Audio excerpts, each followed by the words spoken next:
أعوذ بالله من الشيطان الرجيم. بسم الله الرحمن الرحيم. قل أوحي إلي أنه استمع نفر من الجن فقالوا إنا سمعنا قرآنا عجبا يهدي إلى الرشد فآمنا به ولن نشرك بربنا أحدا وأنه تعالى جد ربنا ما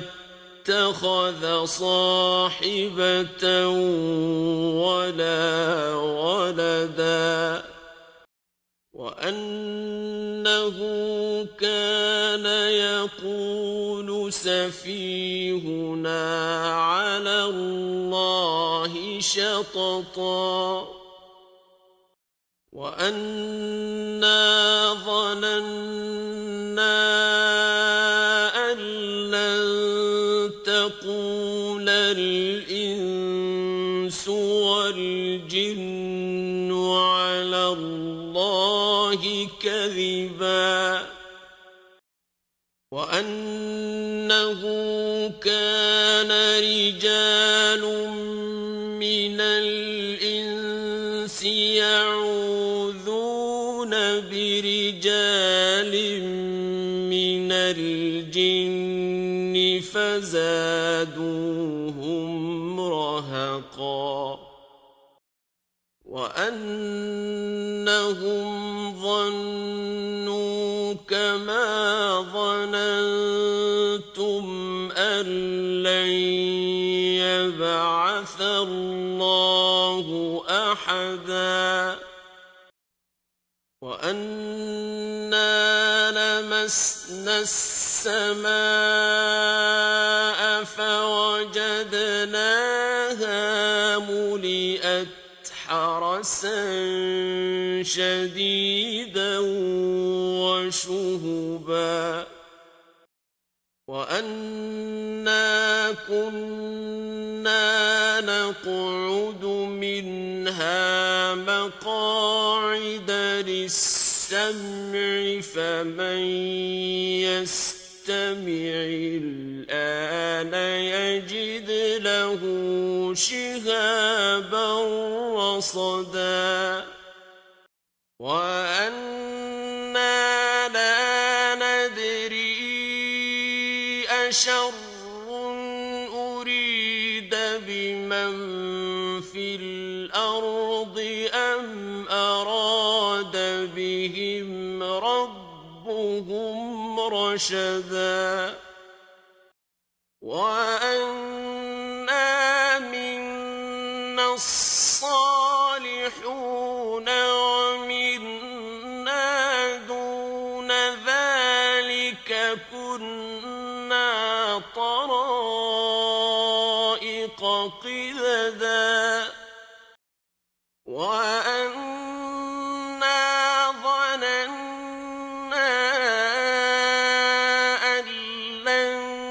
نعجز الله في الأرض ولن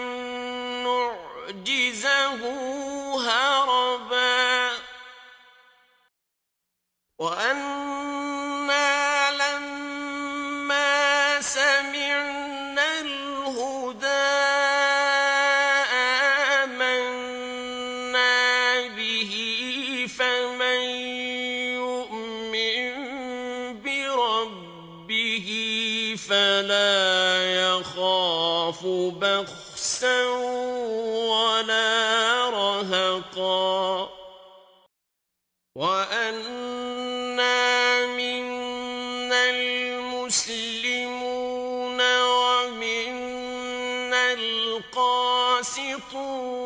فمن أسلم فأولئك تحروا رشدا وأما القاسطون فكانوا لجهنم حطبا وأن لو استقاموا على الطريقة لأسقيناهم ماء غدقا لنفتنهم فيه ومن يعرض عن ذكر ربه يسلكه عذابا صعدا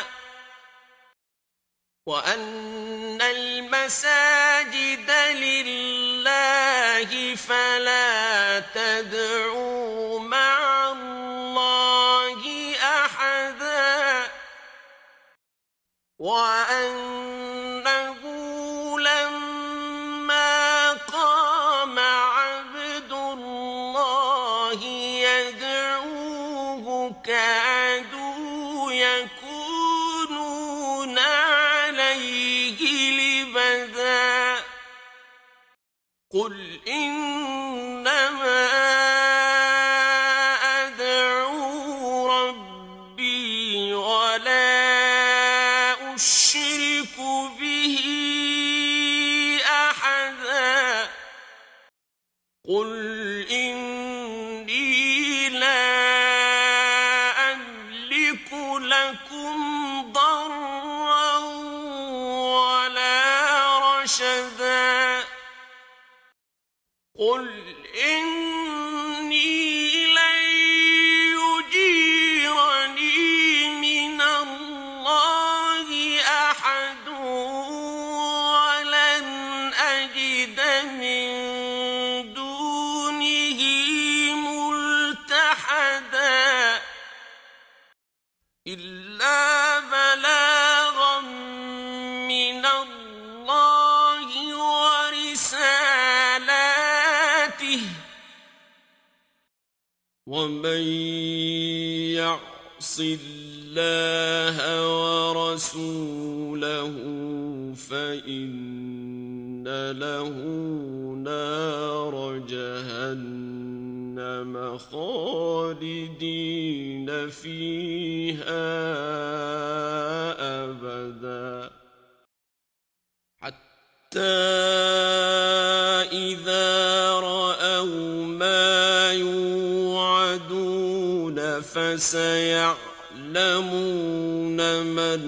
أضعف ناصرا وأقل عددا قل إن أدري أقريب ما توعدون أم يجعل له ربي أمدا عالم الغيب فلا يظهر على غيبه أحدا إلا من ارتضى من رسول فإنه يسلك من بين يديه ومن خلفه رصدا ليعلم أن قد أبلغوا رسالات ربهم وأحاط بما لديهم وأحصى كل شيء